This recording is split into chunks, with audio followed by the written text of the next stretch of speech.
Following this significant event, I had the privilege of negotiating and signing a memorandum of understanding in April 2019 with Mr. Matthew Talbot, Director of Sales and Marketing of the Hyatt Regency Sydney, representing the Hyatt Regency Sydney, which has established the framework for a closely bonded, long-term working relationship between the two organisations, pursuant to the noble principles of equality and mutual benefit.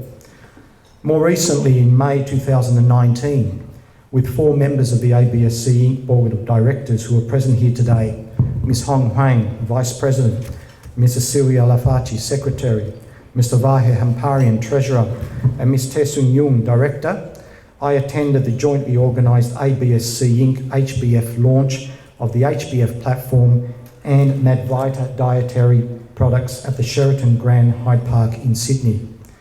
Over 250 guests and dignitaries from business, politics, medicine, academia, and the Australian Chinese community filled the lavish ballroom of the Stellar venue to listen to the keynote speakers, of which I also had the privilege of speaking, address the audience on this new commercial venture and its dietary products.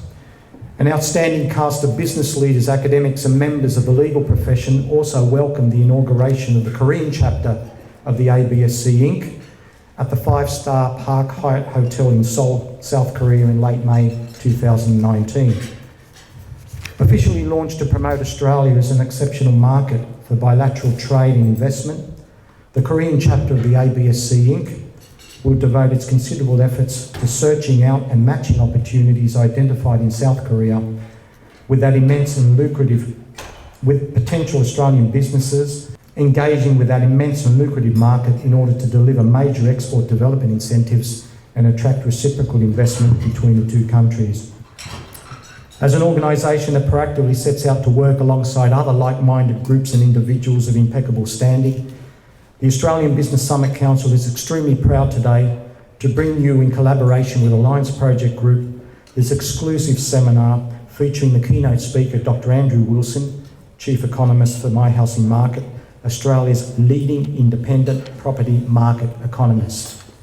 But firstly, it is with immense pleasure to formally acknowledge and thank our co-host for this important occasion, Alliance Project Group. Without his contribution, none of us would be here this afternoon. Alliance Project Group is a large, dynamic, client-focused building construction company based in New South Wales that is committed to delivering a wide range of design and building services and innovative projects. With a staff of 65 and a turnover in excess of $100 million per year, Alliance Project Group has extensive industry knowledge and experience, which allows the company to provide effective solutions for design, construction, and cost planning across a diverse range of products.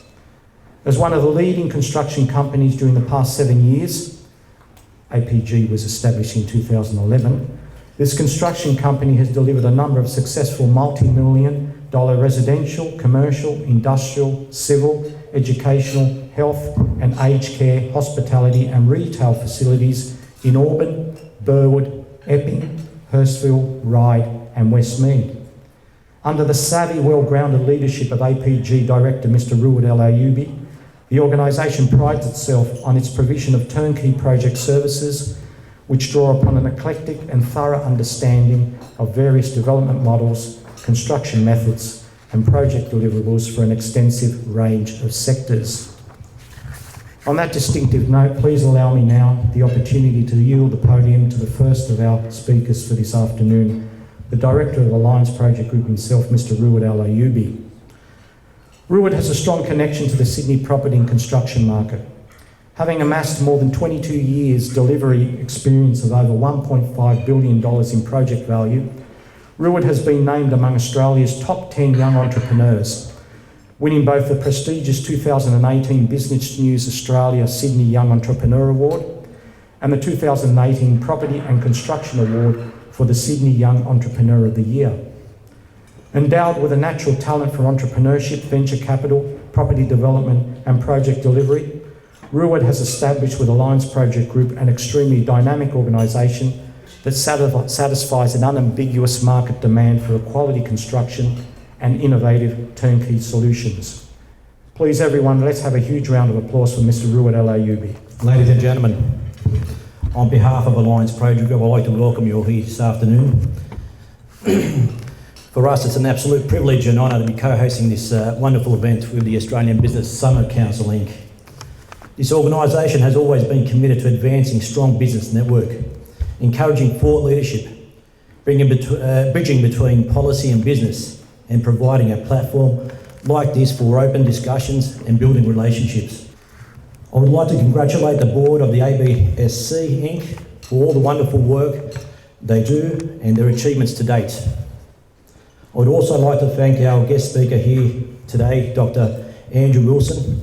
I've had the privilege of discussing at length his view of the property market over lunch a few weeks ago. In my opinion, he's one of the greatest housing market commentators, quite vocal and opinionated, and I would like to share his opinions and insights into the markets. We spoke in detail about the slowdown and recovery predictions, clearance rates, falls in listings, household debts, APRA restrictions, lower interest rates, the doom and gloom created by the media frenzy, fiscal and monetary policies that have affected the market, the elections, and the greater outlook.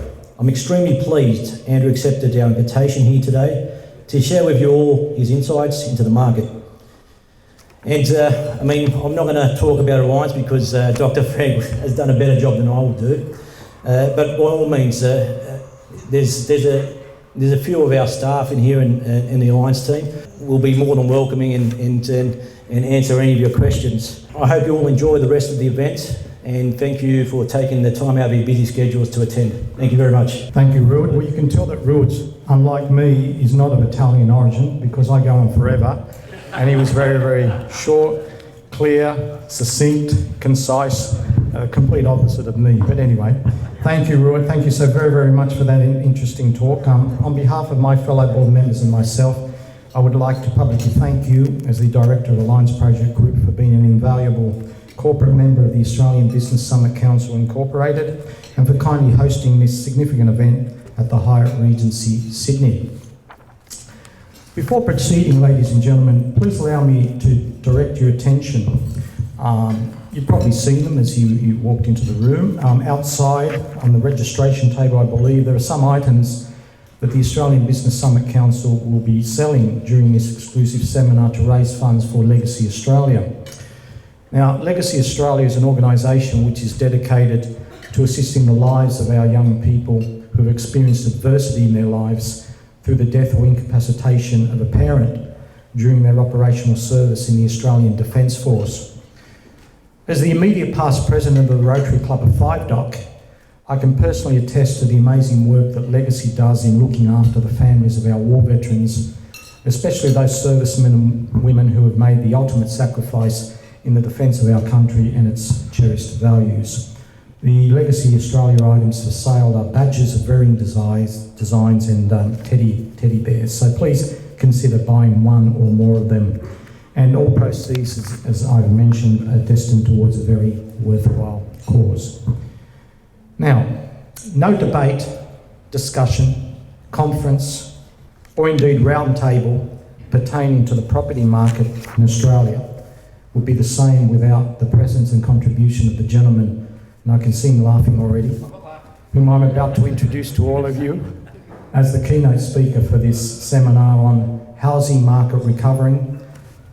What now for Greater Western Sydney? Dr. Andrew Wilson is the Chief Economist of My Housing Market. As Australia's leading independent property market economist, Andrew provides authoritative property market information to investor groups and the wider community alike. Highly regarded and indefatigable as a housing market speaker, Andrew is a headline presenter for the Committee for Economic Development of Australia, CEDA, and an appointed housing market advisor to the federal government-funded Australian Urban Research Infrastructure Network. His experience ranges from high-level economics, property and construction lectureships and research positions within the academic profession, the housing industry and government circles.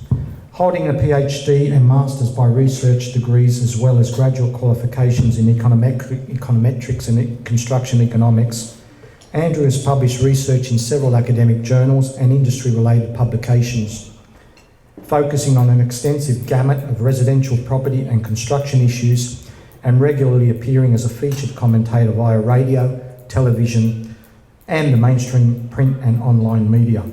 I could go on and on indefinitely about Andrew, whom I've had the honour of hearing speak at an event in 2018 to my absolute astonishment at his charisma, breadth of knowledge and masterful presentation style from this eminent gentleman. But then again, we would all be here until well into the evening if I was going to elaborate on all that. So without further ado, please let us welcome with a loud round of applause Dr. Andrew Wilson to the lectern for his views about where the housing market is headed. Well, thank you, Frank. I'm sure I'm going to disappoint everybody after that introduction, but I'll do my very best to live up to it, that's for sure. But I'd just like to thank, of course, the ABSC and Ruud from the Alliance group for the opportunity to speak to you all this evening. So I guess that's why I've built a career in this wonderful city around that focus on what suburb do you live in.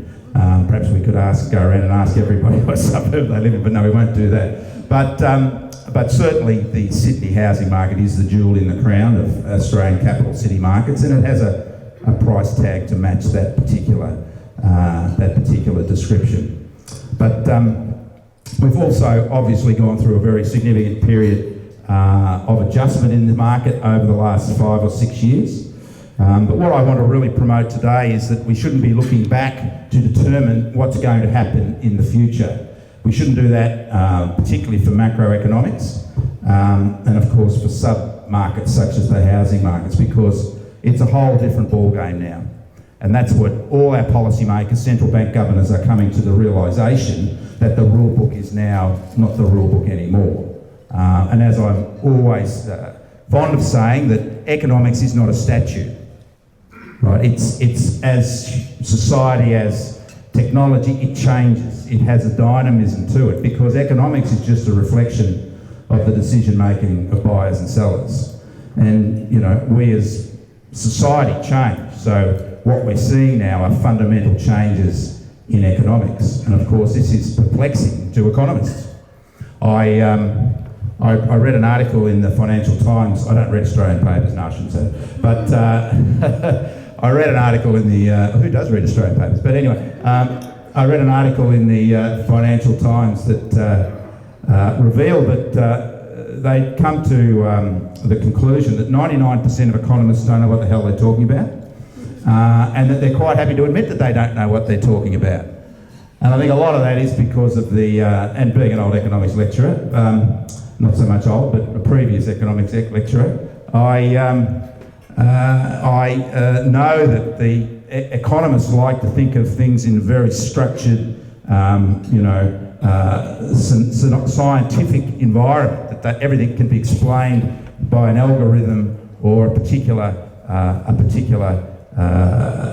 model. And of course, this has now come unstuck, because we've now seen the clear failure of monetary policy to do what it was supposed to do. And our Reserve Bank has now come to that same conclusion. It was pretty obvious for a couple of years, and all we had to do is look at what's happening overseas to validate that. But it is a whole new ballgame now, and that's something I'm going to discuss shortly. So I was, this is my new brand now. It's called My Housing Market. Catchy little descriptor, of course. I work as a consultant in the market, and as Frank said, I'm independent of any particular group. So, and I always try to be rigorous regardless of who I'm connected with in terms of what I say. But being an ex-academic, I do, I guess, have that sense, as Frank would also understand, of having to be able to confirm and justify my analytics. So opinions are fine, but as long as you can substantiate them with some sort of a data or rational process, then, I guess you stand away from those that are, opinionated and bigoted. And in the property market, unfortunately, we get so much attention that those types of, I guess, hysterical headlines become the norm rather than and of course they work their way into decision making. So my housing market, just briefly, my background, Frank mentioned some of my qualifications, so at least somebody's talking to you who's got some sort of substance in terms of having done the hard yards for qualifications. I've also been employed through a number of senior roles as a property market economist and analyst down the track, and TV tended to love me once upon a time. They still do, Channel 9 anyway. You know, all strength to you, Channel 9, so keep watching Channel 9. No, I'm only kidding. But I'm always good for a grab every now and again. So guess where we are? We're in the wonderful Emerald City of Sydney. As I said, the jewel in the crown. I took that picture at that photo at a presentation I did at the passenger terminal around about 5 years ago. It just sort of occurred to me as I was out getting a breath of fresh air on the balcony that doesn't that say it all about Sydney? So if you showed that to anybody, regardless of not having to show the bridge, you'd certainly to a local, you'd know, well, this is Sydney. And that's what we're going to talk about. And that's the Sydney market now is set to rise as rates fall. And that's that relationship that I mentioned before, that inverse relationship between interest rates and house prices. And of course, that's the market dynamic. So let's have a look at the Sydney housing market, its current state and future prospects. And we'll start with all this very exciting macroeconomic stuff. And that's the big picture.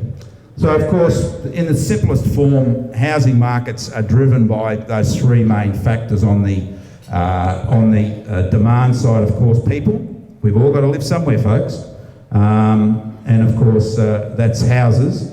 So we've got to find somewhere to live, and the economy is that in-between linkages. So we're going to look at specifically some of the measures of people, houses and the economy, and that's migration, home building, and of course interest rates. So let's start with interest rates. So interest rates generate house price growth. So if we can understand that the key underlying dynamic for house prices as a big picture item are the direction of interest rates. But not all markets move at the same rate. So it's local factors that determine the rate of growth overarched by where interest rate directions are, or interest rate policy is. So if we have a look at where interest rates have gone over, since over the last 14, 15 years, we can see that old-fashioned roller coaster ride. I'm actually going to refer to this. These are mortgage rates. So we can see interest rates rose. Can you believe mortgage rates at 9.5% prior to the GFC? Of course, those rates were increased by the Reserve Bank then to take the heat out of an economy which was being fuelled by a remarkable mining boom. Along came the GFC, of course, and we dropped interest rates to stimulate the economy. That's straight from the rule book.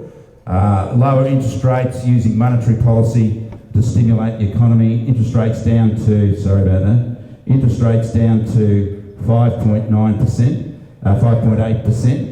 And then we had mining boom number 2, interest rates, mortgage rates rose again. And then since then, of course, interest rates have fallen. But it hasn't been an orderly fall in interest rates because we've had this remarkable outside interference in our mortgage rate environment that's come from particularly our regulators. And that's caused the issues that we've had, particularly over the last 2 years, in terms of where our housing markets have tracked. So where have our housing markets tracked? Well, let's have a look at prices against those interest rate, those mortgage rate changes. As you can see, higher interest rates, lower prices, lower interest rates, higher prices, higher interest rates, lower prices, you get the drift. And of course, this remarkable fall in interest rates that we've had, mortgage rates, have seen that too, particularly the Melbourne and Sydney markets, the boom time results in terms of house price growth. And that's my point, that even though we have an underlying direction from interest rate changes in terms of price movements, local factors certainly determine the rate of growth. And you can see that in the Sydney and the Melbourne markets, which certainly outperformed the other major capitals of Brisbane, Adelaide and Perth. Now it's interesting that you can see that relationship in Sydney there with the dip that occurred in 2015, which was not really reflected in the other capital city markets, but it did reflect that increase in mortgage rates that we had. And that's what I was talking about, was the APRA incursion, heroic adventurism I call it. And I notice Mr. Byers is in the media today. Well, I'm not sure he'd be welcoming all the publicity at the moment, but, I won't say. But certainly those policies that particularly restricted investor activity in 2015 were responsible for that dip in the Sydney median house price through that period. But following that, of course, we did see a downward track in interest rates as official rates fell again, and an upward journey in terms of prices, reinvigorating the Sydney market and the Melbourne market as well. Now, the interesting thing is, if we see right at the end here, we can now see that mortgage rates, and these are official RBA mortgage rates, have now fallen. And you can see what's happening in terms of the price results, or the price reaction to those lower interest rates. So we're already seeing in Melbourne and Sydney a moderation in the rate of decline of house prices. That's clear. Now, obviously on trend with interest rates set to fall even more, we're likely to see this now start to flatten to a bottom of the market, certainly I believe this year. Maybe with even the possibility over the December quarter of some positive outcomes. I'm not a spruiker for anybody. I'm just a crusty old economist, and following trends, you can quite clearly see there that we're now starting to see better indications, or indications that the downward trend in house prices is now starting to moderate. Now, it's interesting to look at those other markets, Adelaide and Brisbane, even though they have grown through the period and reacted downwards to restrictive lending last year, they haven't had the same result as the Sydney and Melbourne market. And that's what I said, that local factors will determine that rate of growth, although the underlying energy is driven by higher or lower interest rates. And of course, we have the underperformer, which is Perth, continuing to have price declines. And that's a result, of course, of the end of the mining boom in Perth, and what was not just the end of the mining boom per se in terms of economic energy, but the end of people going to Perth to live. Of course, that mining boom was was facilitated by the fly-in, fly-out workforce, which became a mobile workforce, which created a lot of the demand for housing during that period of the boom. And you can see back here in that first mining boom that at one stage the median house price in Perth was higher than that of Sydney. So it's really come back quite a long way. And as I was saying today, reporting today that there's really still no light at the end of the tunnel for the Perth housing market. It's local factors. Migration particularly continues to be negative out of Western Australia. And of course, if you don't have people, you don't have demand for housing, and particularly if it's net loss. And one of the key drivers in that Perth market, and we're not here to talk about that, of course, was investors, because investors took advantage of that very strong mobile workforce that were looking more for rental properties than they were to own or occupy, because they were fly in, fly out. So, but as I've said, I think the important thing there is to validate the relationship between interest rates and house prices. And of course, to recognise now that we are seeing that relationship reinforced now that we're seeing lower interest rates. And this is June data, so we're still not seeing the impact of falls in interest rates really over June and July. So interest rates will remain lower for longer. I have been saying this for 3 years. People going, oh, you're kidding, what would you know, blah, blah, blah. Okay, well, it wasn't a matter of me saying, I'm going to have a lucky guess, everybody's saying interest rates are rising, I'm going to be, Mr. Nonconformist, and maybe if I get it right, I'll be looked upon as a genius. So, well, it wasn't about that. It was because I had a reason for saying all that, and it was, pretty obvious to me. And unfortunately, it's now become bleeding obvious to our policymakers. And I still think that we're a little step behind the game, which I'll discuss in a minute, in terms of our policy. So certainly interest rates will remain lower for longer. The easing cycle has commenced. And look, the prospect of higher interest rates, short of a currency crisis, is certainly not here for years. And if I had said that, which I did a year ago, people say, well, that's ridiculous. The next rate, the next movement will be up. The rule says that eventually we're going to get inflation and incomes growth, and that'll mean the Reserve Bank has to step in and increase interest rates. Well, as I said, it's a whole new ball game now. So let's have a look at what the Reserve Bank did in terms of official rates. So we can see that stimulus process at the end of the previous mining boom. Rates were cut. Of course, this is up to the March quarter, and we've had 2 cuts since then, and it's now 1%. I am absolutely horrified to think that people are now suggesting that we are going to get an interest rate maybe at 0. I think that would be one of the greatest policy failures of any central bank in the history of the universe.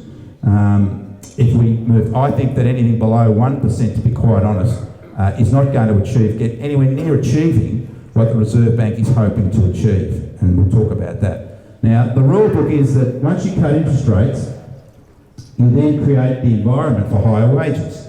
How does that happen? Well, of course, as you cut interest rates, people have more money in their pockets through lower mortgages. Businesses have lower overdrafts. They have more money to invest.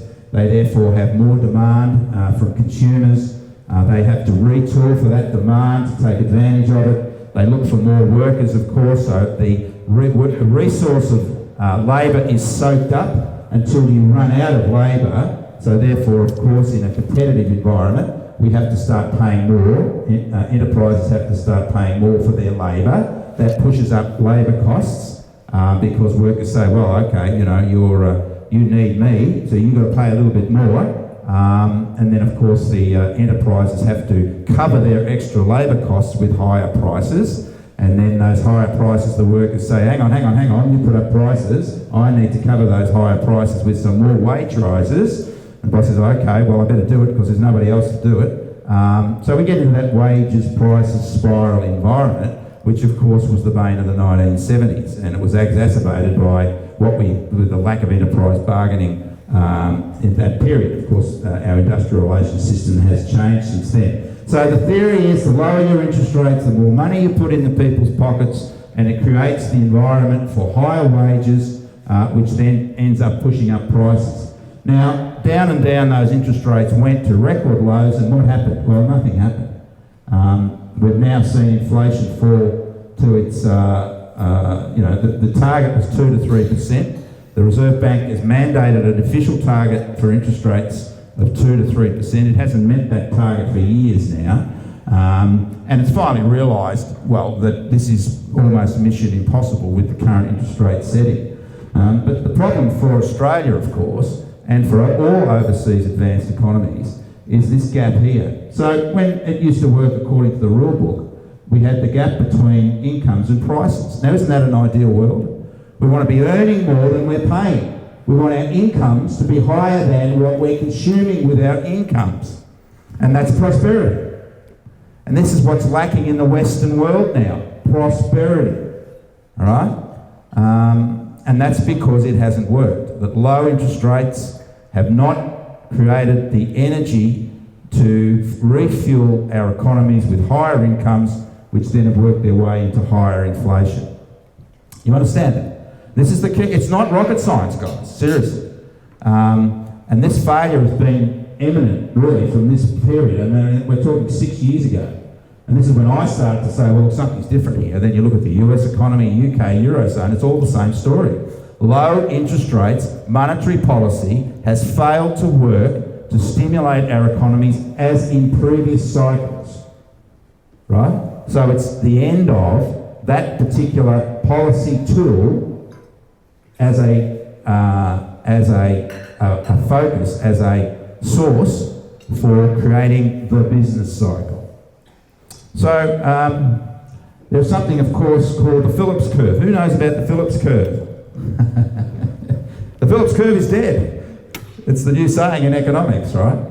So the Phillips curve said that you get to a point where you cut interest rates where you get to it's a relationship between the level of unemployment and the level of inflation. So you get to a certain point of an unemployment rate, and that then starts to create inflation because you're getting competition for labour which pushes up wages, which therefore works to push up inflation. Well, this hasn't worked. All the discussion now in central banks is that we've just got to forget about interest rates altogether now. Because what happens, there's another toolkit to monetary policy. I know this is fascinating stuff, but there are questions coming, so please take notes. No, anyway. When we do get to zero interest rates, and you might be interested to know that the Eurozone still has zero interest rates, so they've got nowhere to go, and they still haven't been able to produce the economic energy that they've been after. And then now what you do is called quantitative easing, and that's when reserve banks start to buy government bonds to push money into the system. That doesn't work either. That's failed in the US, it's also failed in the Eurozone. But when you've got nowhere to go, you go nowhere, and that's the point. Now, the end game to all this is that we don't have just one tool in the toolkit. The other tool, of course, is fiscal policy, and that's government spending.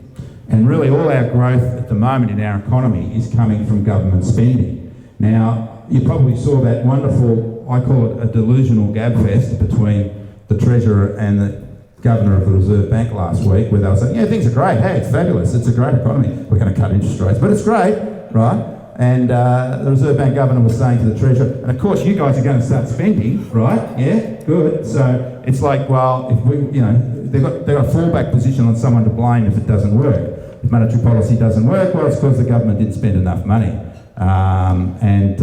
If fiscal policy doesn't work, it's because interest rates were too high. So, but as I said, at the end of the day, it's now this realisation, and this is coming out of the United States, being led out of the United States, by the fact that, fiscal policy is the new black in terms of reinvigorating our economy, getting that prosperity back in town. Now, next week, the US will cut interest rates. If you can find a bookmaker, go for it.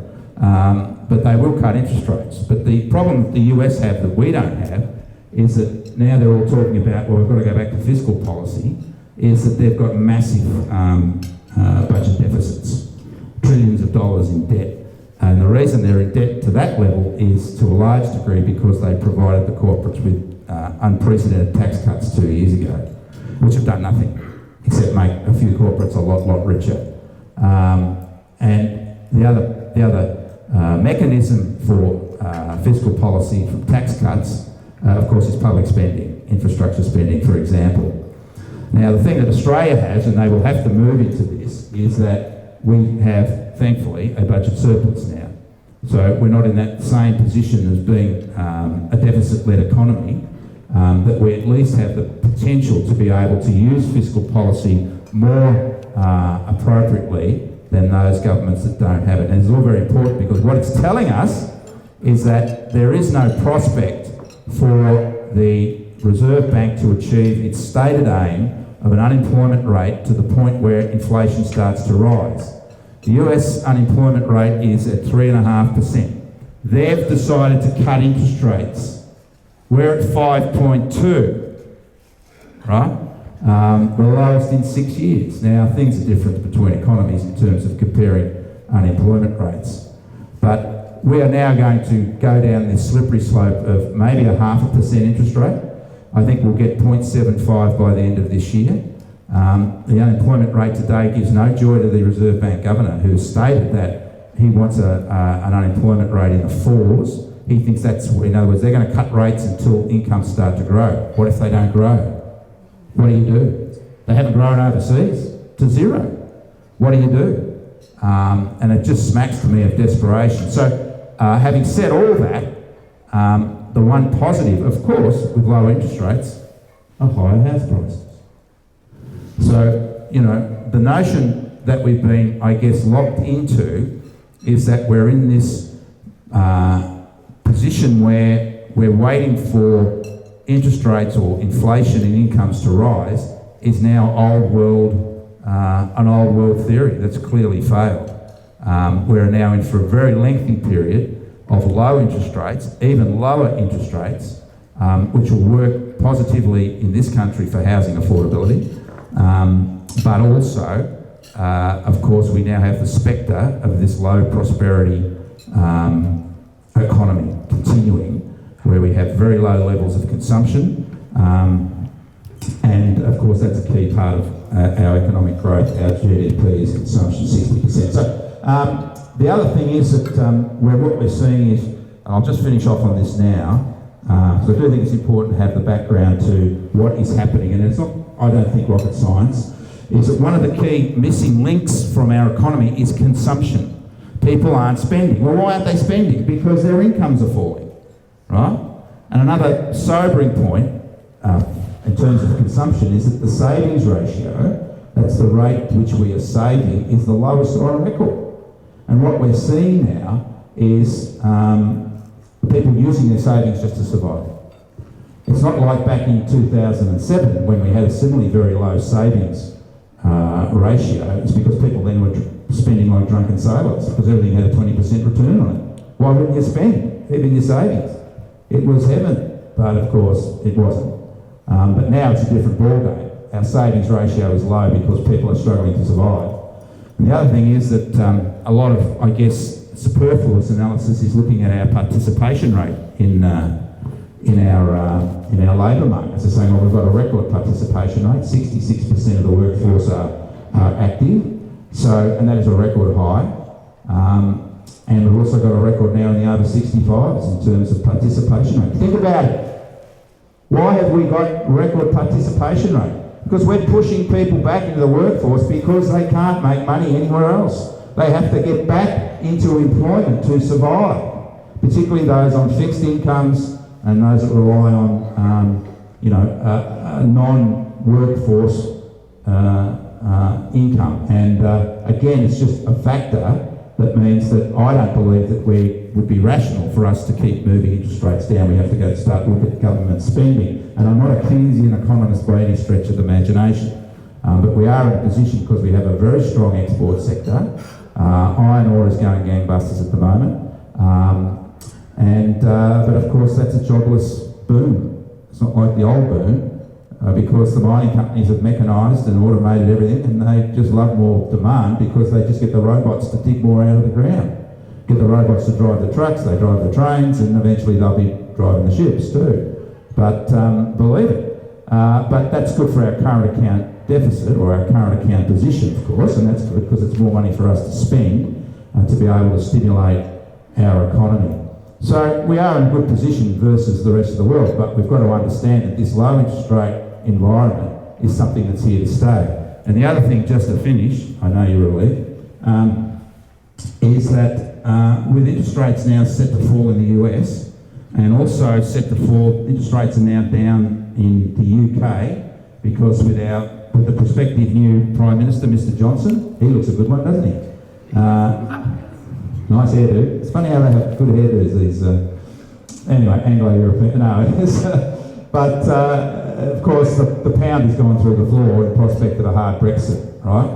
So what we're seeing is our currency is still high against the pound, the Eurozone that's printed money again, and the US dollar, whereas the Reserve Bank wants to see a lower dollar, and that's half the reason why they're cutting interest rates. So everything's moving against us. We'll keep our dollar too high because everybody else is now cutting rates when we're cutting rates. Do you understand? So that creates an equivalency.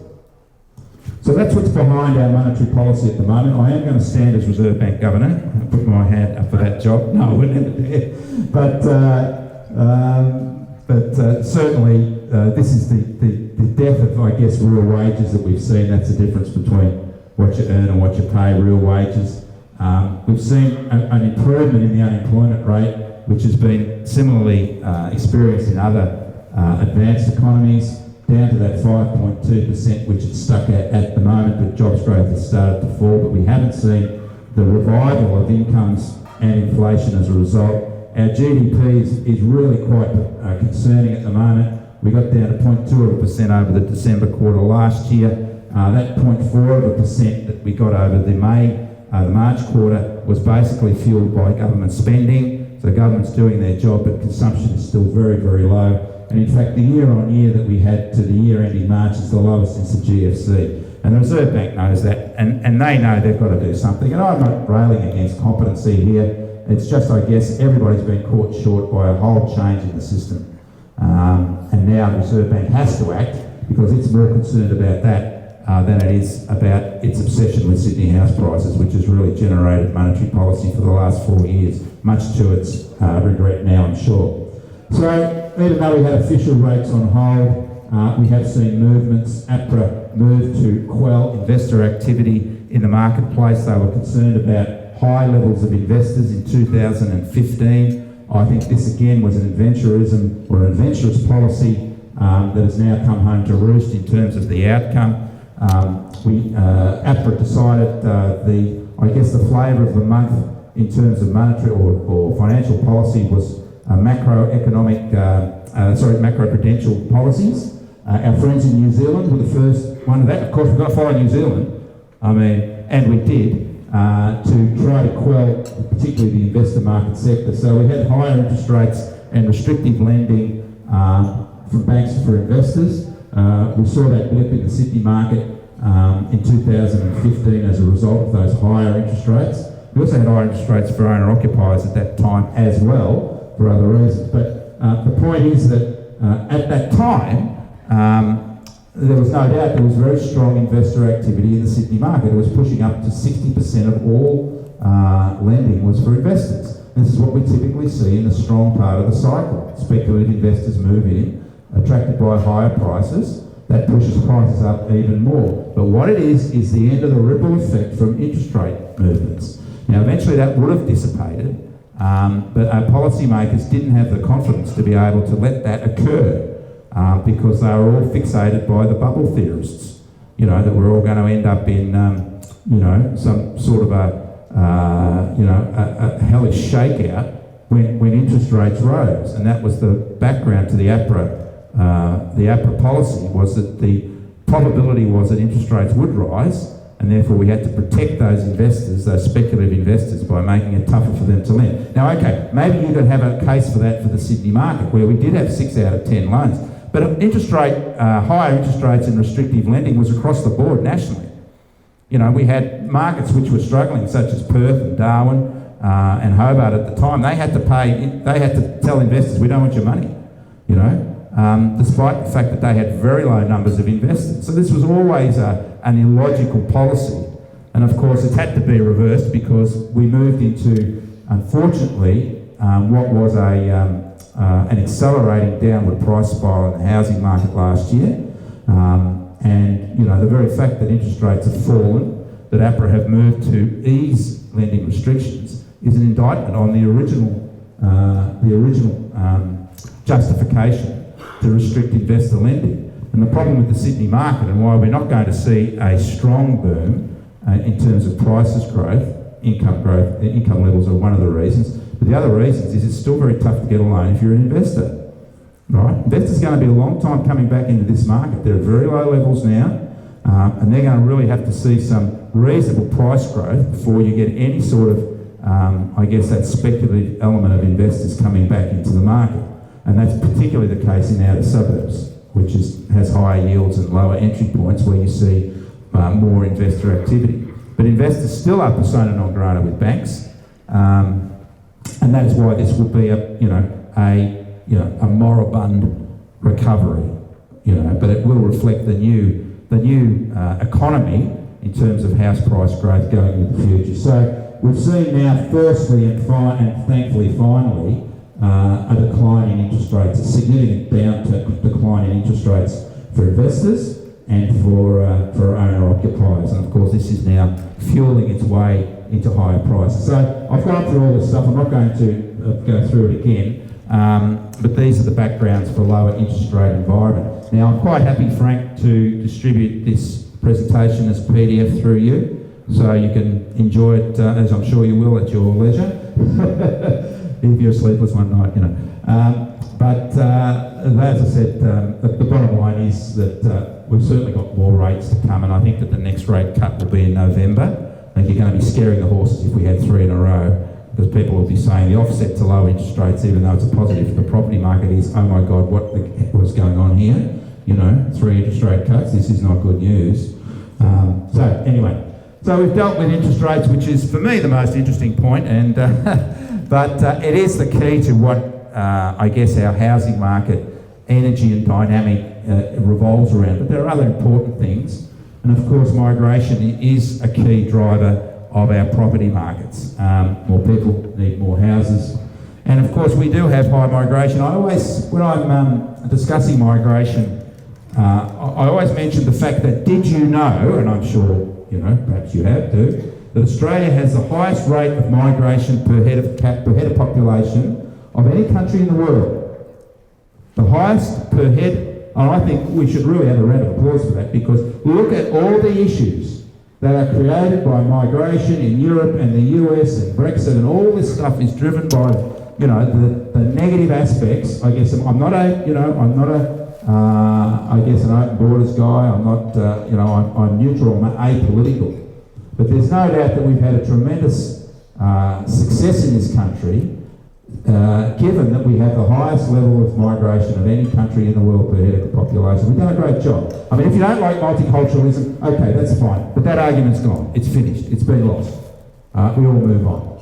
We now look at what is clearly the economic benefits of migration, and they're clearly what's been sustaining our economy for a couple of years. So high migration, because of that, is here to stay. But of course, in the property market, more people means more homes, right? More people, more homes. So it is a significant driver. So let's have a look at jobs growth.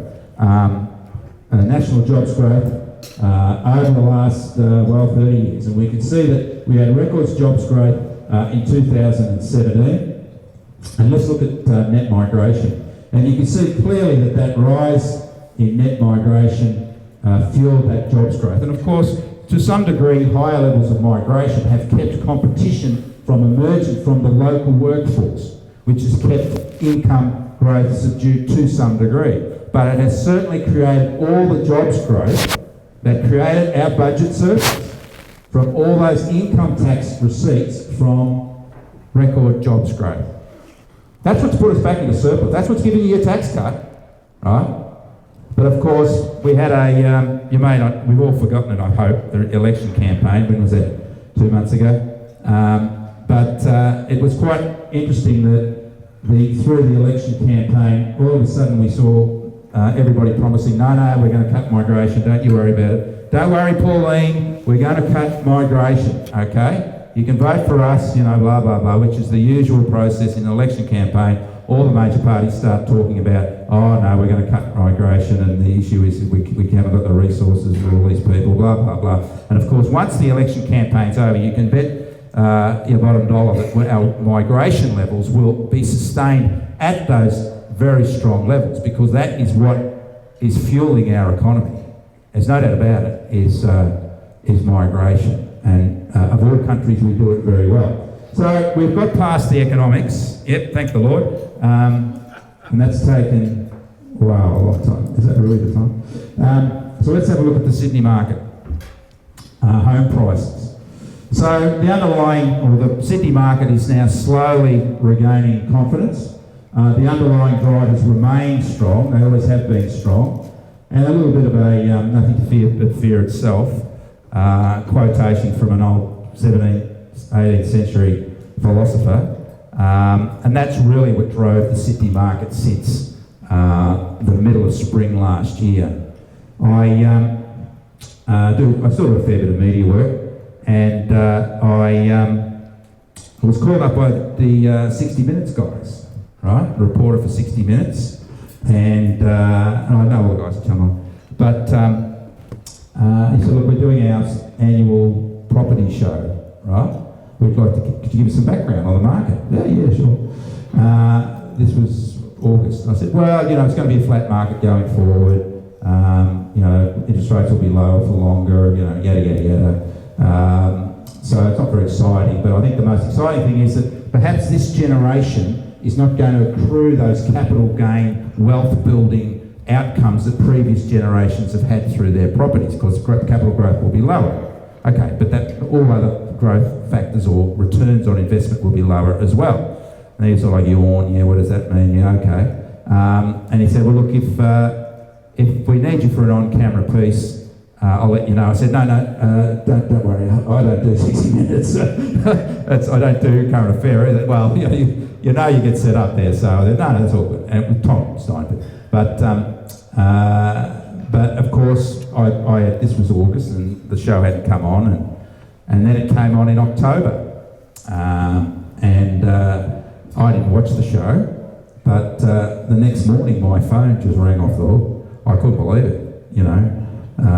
Texts, emails, phone calls, because I don't know if you remember the show, but there was the predictions of the 40% house price fall in Sydney.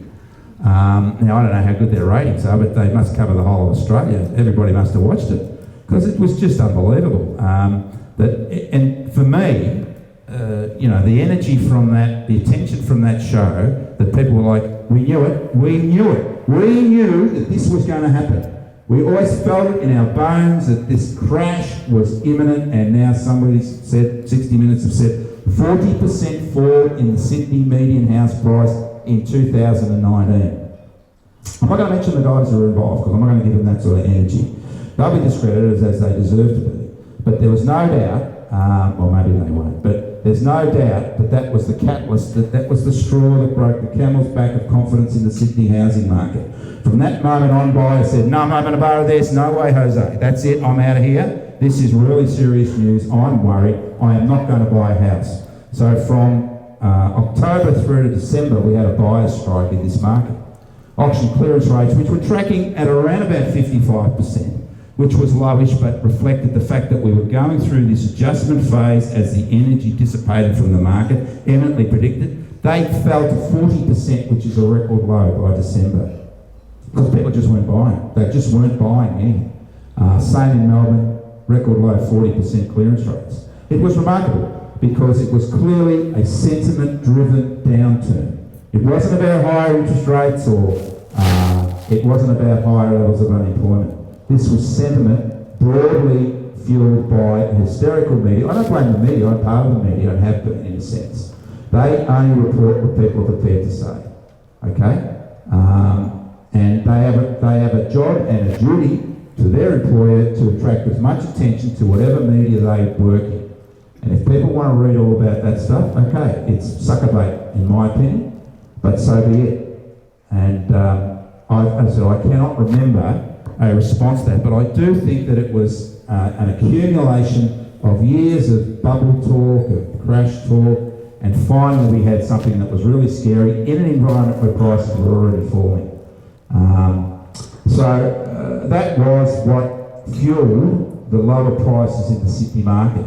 And this year, even though buyers have trickled back into the market, which we'll see soon, we now have sellers, of course, that aren't prepared to put their toe in the water. And that's no surprise, because sellers have more skin in the game.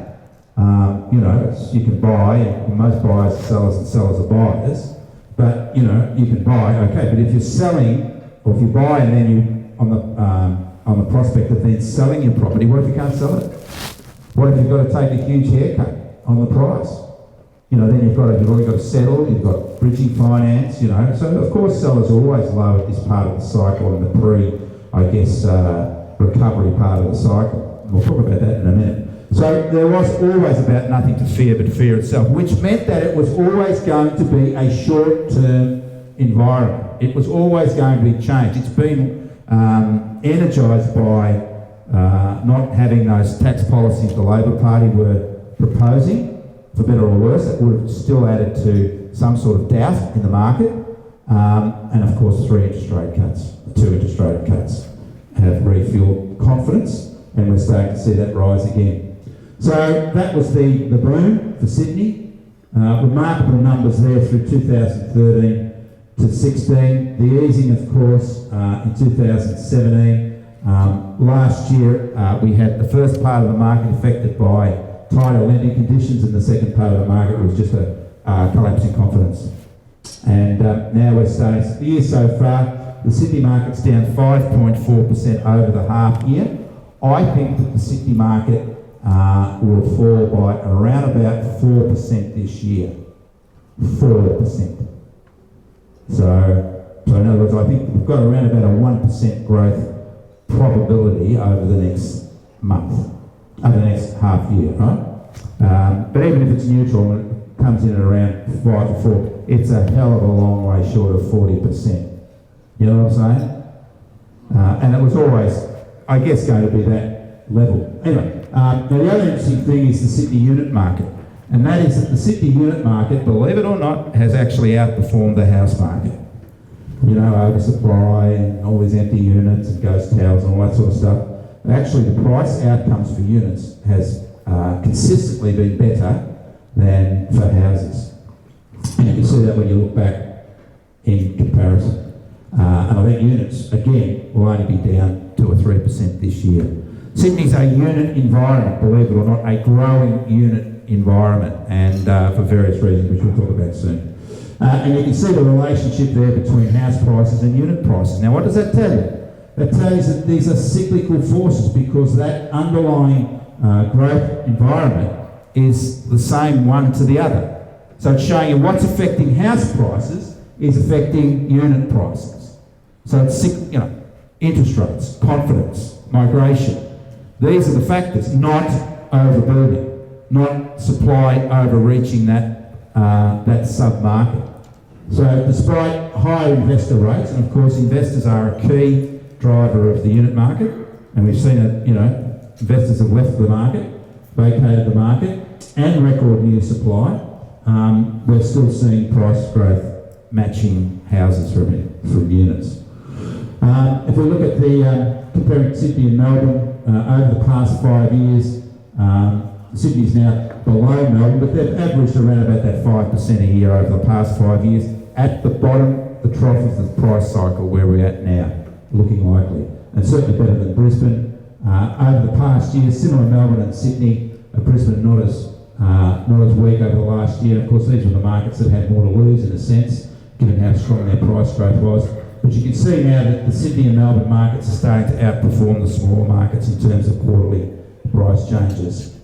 So, you know, those markets with their stronger fundamentals are now going to outperform the smaller capital city markets where the fundamentals aren't as strong. And unit prices are the same. Isn't it remarkable that the growth in Sydney units has outperformed Melbourne by more than twice the growth rate?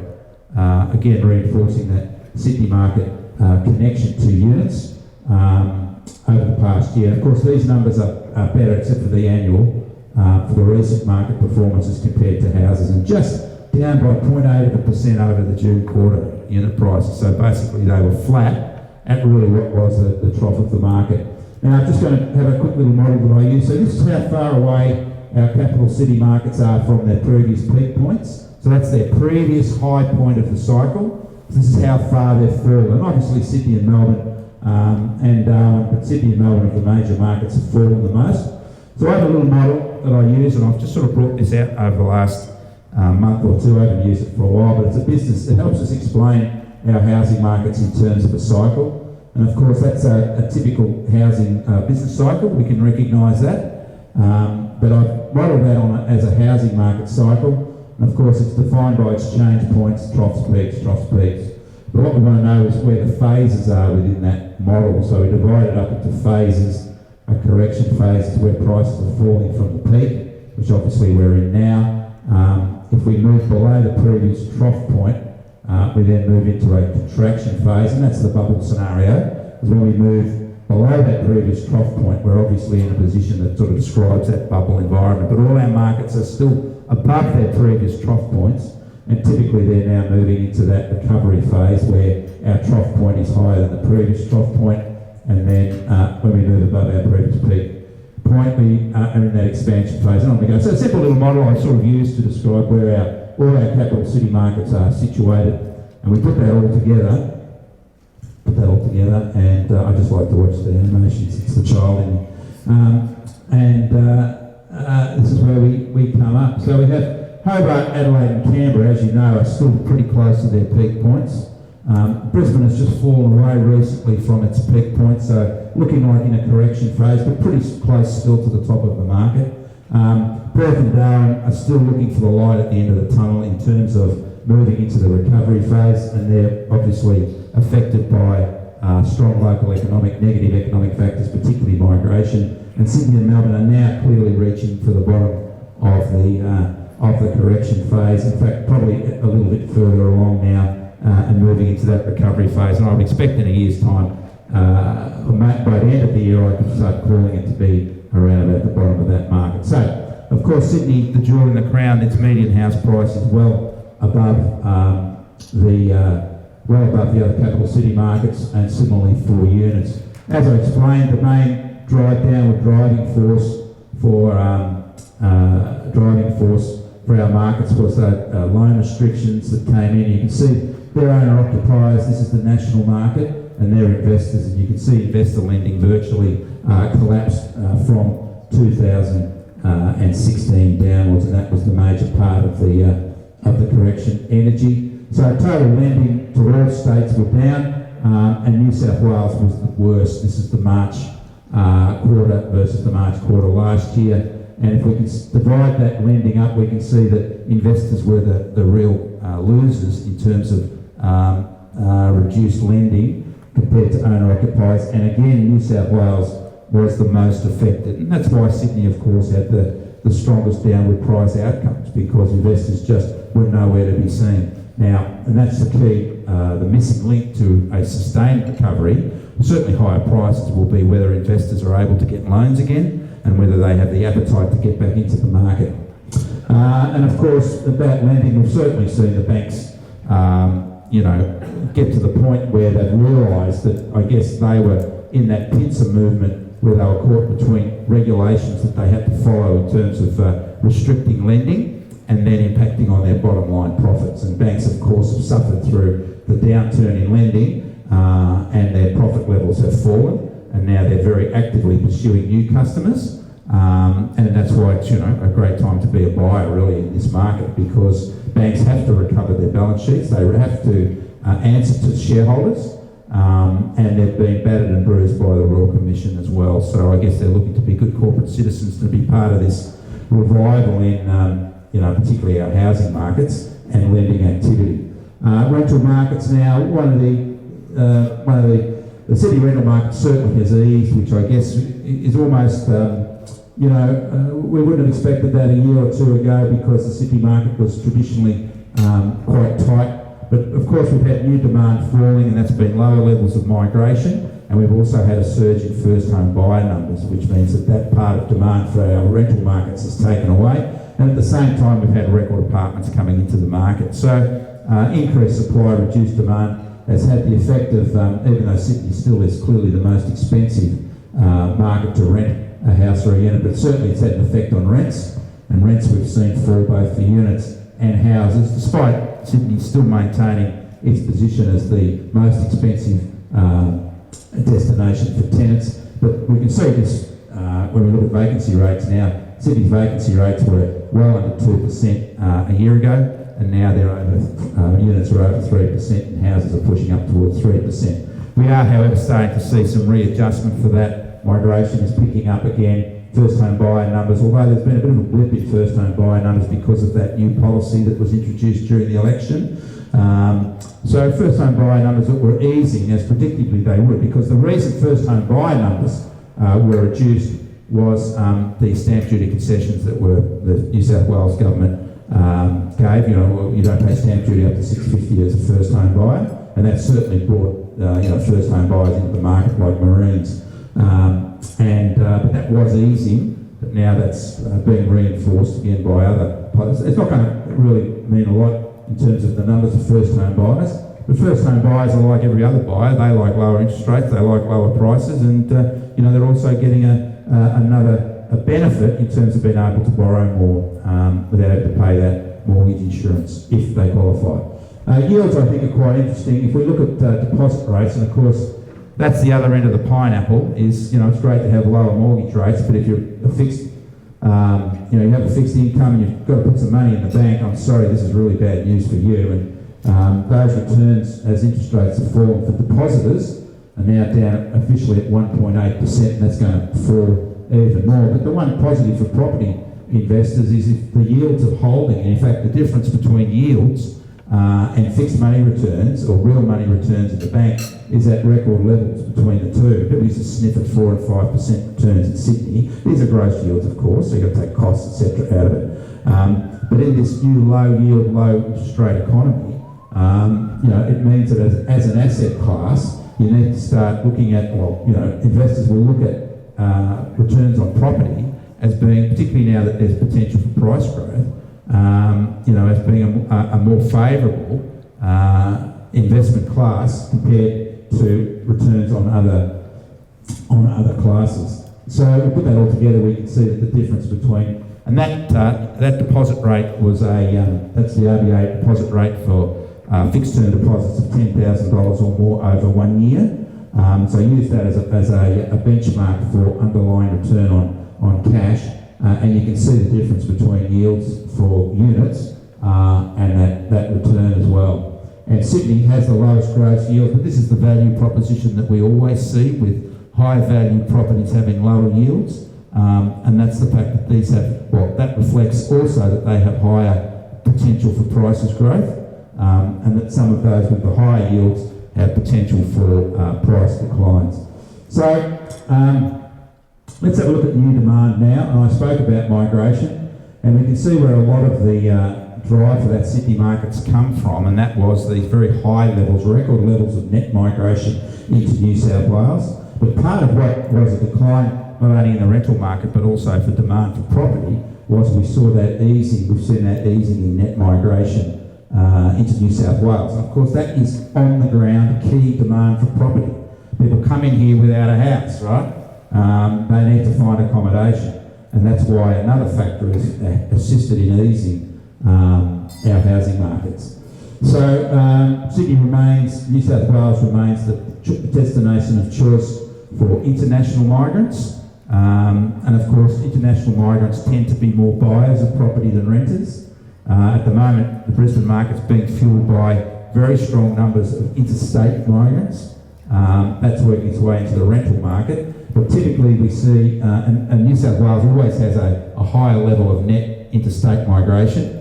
A lot of that is because of affordability issues, people, particularly in higher price cycles, and that's what Queensland's taking advantage of. But in terms of international migrants, New South Wales is still the destination of choice, and of course that means Sydney. Of course that migration, as we've discussed, has created very strong jobs growth.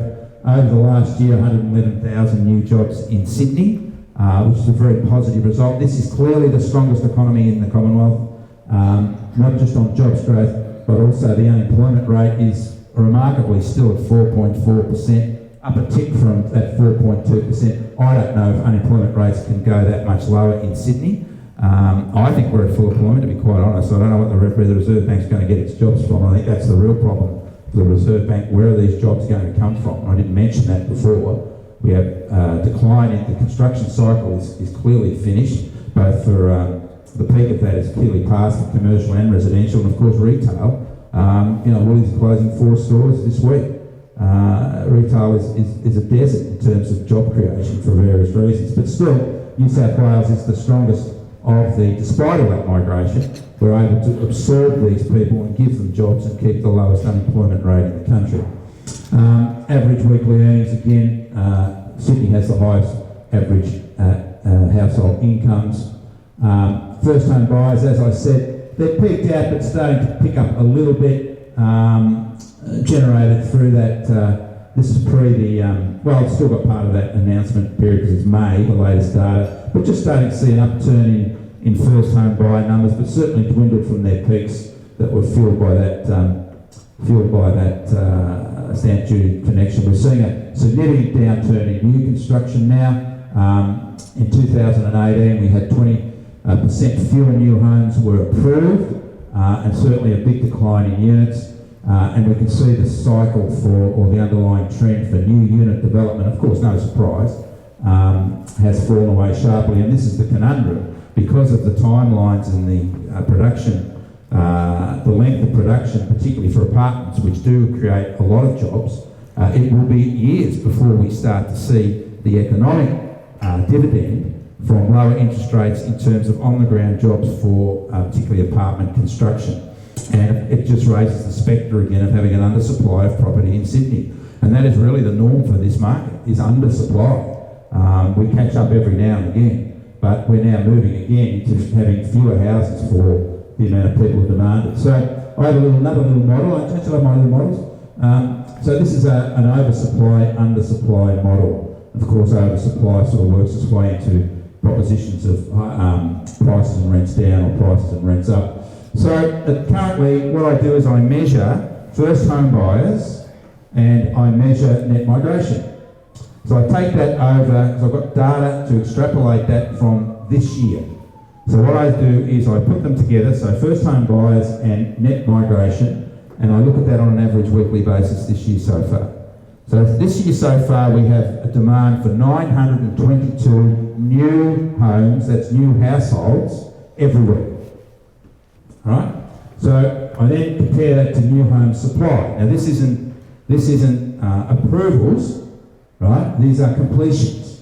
So I push forward the approval data to a completion data. So that's on the ground new property. And we're looking at around about 1,077. So we've got new household demand of 922 per week, and new house supply, home supply of 1,077. So we have a supply balance of 155. So we have 155 extra homes than we require on a weekly basis so far this year. So then I compare that with the number of total households in Sydney, and I create a nice little index. Do you like indexes, Frank? Do you do that? Yeah? Well, academics love indexes, you know. Indices.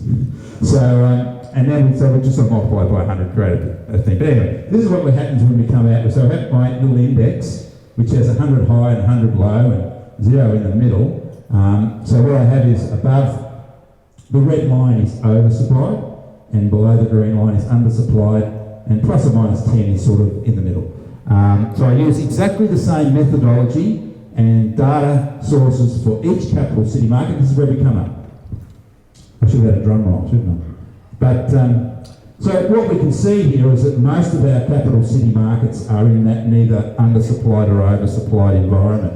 And certainly Sydney's pushing up towards that oversupply situation. We'll look at where it's heading in the future. But interestingly enough, Melbourne and Hobart are the markets which are in that undersupplied market. But I've got to tell you that this is now starting to all move back towards the centre in every market. And no surprise, of course, that Darwin is the worst, because they're having an exodus of people out of Darwin at the moment. Of course, they've had a very strong building cycle. So what's to come in Sydney in terms of completed dwellings? We can see that from this point forward, there's a real reduction in the number of properties coming into the market that are completed. You understand that? So we still have first home buyers growing, we still have strong migration, but the number of properties coming in is now starting to decline. And we're at that peak. You see this is the peak level now. So we're just at that in-between stage. It will only fall away below into that undersupplied environment. Western Sydney, we're getting there finally. So we have come to talk about, the big picture. The point to housing markets is that it's like, I always say a rising tide lifts all boats, right? I like to take, I know people argue with me, but I say no, because John Kennedy said it, and you don't remember him? It actually wasn't him, it was his speechwriter, but, they never get the credit that they deserve, speechwriters. But in a sense, we can look at that and relate it to particularly our capital city markets, because the energy that's created in higher performing region suburbs works its way through the whole ecosystem of our capital city market. And so I can talk about the big picture market environment and understand that eventually those higher prices and more vigorous market activity will work its way into the sub-market. So Western Sydney. So Western Sydney has certainly now actively devolving into two major regional hubs, right? So the greater Western Sydney basin. So we've got Western Sydney focused on Parramatta CBD, right? And then we've got Sydney Metro focused on the Sydney CBD. Now, significant government policy and resources are committed to a successful twin CBDs, right? So this isn't like, this is a good idea, let's see if it happens. If it works, it doesn't. No. We've got federal, state and local governments have all got to buy into the success of this happening. So it's not like it might be successful, it is going to be successful. And it makes sense because Sydney is just too far spread now. The urban sprawl is, heading down to, Goulburn. And it's, resources are stretched. And as I was saying earlier to someone, that I think the positive about the New South Wales government is that you never get ahead of the curve in terms of infrastructure provision. But I think, and I'm apolitical, the New South Wales governments have done a fantastic job of at least being close to the end of that curve in terms of infrastructure placement in Sydney. And I think the recognition that, we had to have a duality in terms of the Sydney Basin, having those two CBD areas, I think is a very positive scenario. They've opened the new West Connects. Anybody been on that yet? Didn't have an accident or anything? Trying to see that a few hairy moments, people trying to turn around. I'm not getting to the tunnel! But that's all part of at least feeling that there's a proactive element in infrastructure placement. I think that's also part of what's happening with the Western Sydney plan. So a comprehensive buy-in by local, state and federal governments, infrastructure placement, services, so government services are being promoted into that area. And of course planning policies are being developed to ensure that there's orderly development but appropriate development there too. So Parramatta is emerging as a full-service CBD, which will generate within its own right strong local economic activity. Of course, Badgerys Creek, which opens in 3 years' time, will be a positive economic source. So Southwest will emerge as a transport, storage and logistics hub with significant associated commercial development. So what we're going to see is between Parramatta and Campbelltown, we'll see all that area in there, not just housing, but also commercial development as well. And that's job opportunities. Badgerys Creek is going to be a low-cost airport. There's going to be significant development there for logistics, transport, storage. We're all moving into the virtual retail environment. And that's part of what will drive the separation of Parramatta, Western Sydney and the Sydney Metro. And of course the positive for that is that Western Sydney certainly still offers affordability advantages for home buyers and higher returns for investors. So let's just have a look at house prices in the West. Well, these are unit prices in the West versus unit prices in Sydney. Again, you can see a commonality in the relationship between changes in Greater Sydney unit prices and prices in Western Sydney. So it's the cyclical forces that are affecting the same outcomes in terms of price movements. And you can see the significant affordability advantages the West has, Western Sydney has over the other major areas. You can see the median there in the lower north is pushing up towards $3 million versus just over 700,000, that's for houses.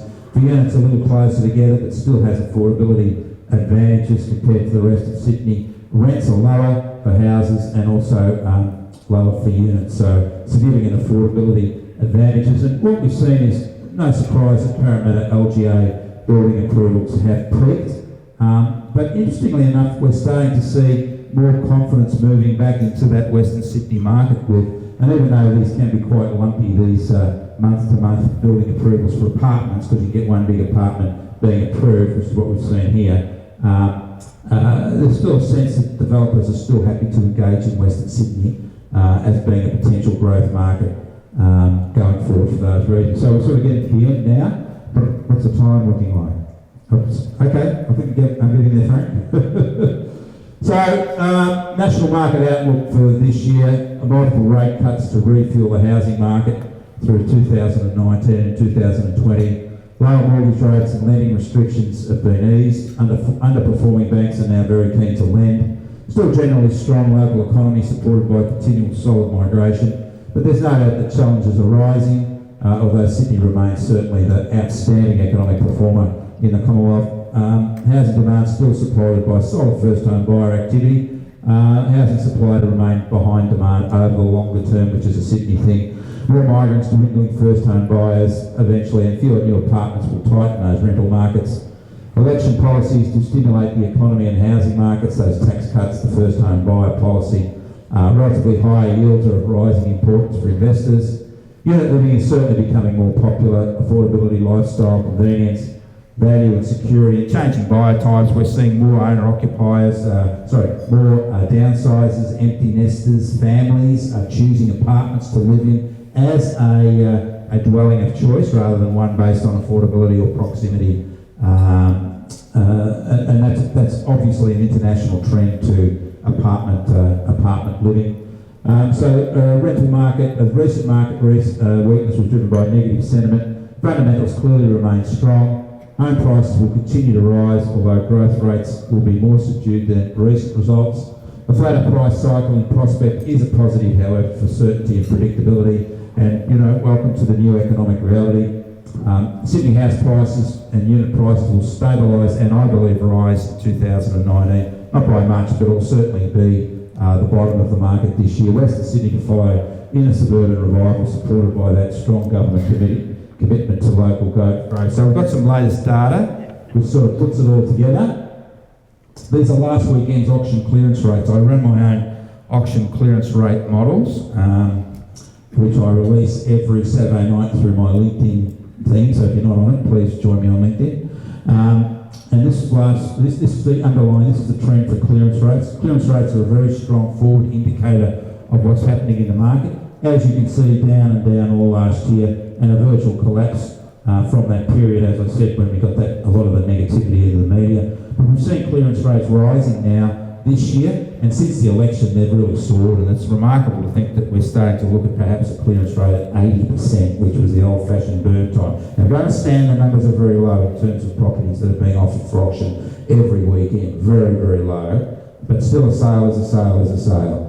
And the point that they're selling, and with the reason the competition now for properties at that 76% level reflects, means that we will see some prices grow. And that's why I'm more confident looking at that we will see a flattening and a potential rise in prices by the end of the year. And we can see the relationship between auction clearance rates and house prices. Sydney house prices, you can see as auction clearance rates rise and fall, so house price, I think that's a very significant relationship. So look out for those auction clearance rates. These are last Saturday's auction clearance rates and very strong results, again off low numbers. But the West had a good result, over 60% clearance rates, and even the outer suburbs now are getting better results. Now, this weekend will be the first weekend since the election, or since the week after the election, where we will actually have more properties auctioned than we did the weekend before. So school holidays finish tomorrow in Sydney. That's typically the last weekend of the trough of the market. Numbers are very low, but from here on numbers will grow. But the acid test for the Sydney market is whether sellers are now prepared to come back into the market, as they typically do during the spring selling season, at the sort of numbers that we can say, okay, confidence is back in town. You understand that? Now, we've had very low numbers of properties all through this year because sellers obviously have been very wary of getting into the market, but this is now approaching the spring selling season. This Saturday is typically the trough of the market. Now, I'm tracking around about 20 extra auctions this Saturday compared to last Saturday. It's going to be close, but the following Saturday, when holidays are over, when those decisions that have been made during the holiday period to let's get it done and dusted before the end of the year, that will then tell us whether this market is really moving into recovery phase, because sellers are the missing link at the moment, and which is typical of this stage of the cycle. So watch out for that and watch out for those clearance rates. And of course, for all the investors out there, a guy, we all know Warren Buffett, right? He's still around, of course, and still got all that money. But he has a saying, of course, and this is more an investor market, I guess, platitude, and that is be fearful when others are greedy, and be greedy when others are fearful. So I think that those that were greedy a couple of months ago might be reaping the returns in a year or so time. But at the end of the day, I think that we all need to recognise that we have certainly, one of the most robust and resilient housing market in one of the most in terms of advanced economies. Okay. Yeah, I'm not taking any calls. Sorry. Must be Channel 9, eh? Oops. Sorry, guys. I apologise for that. The one thing I forgot to do.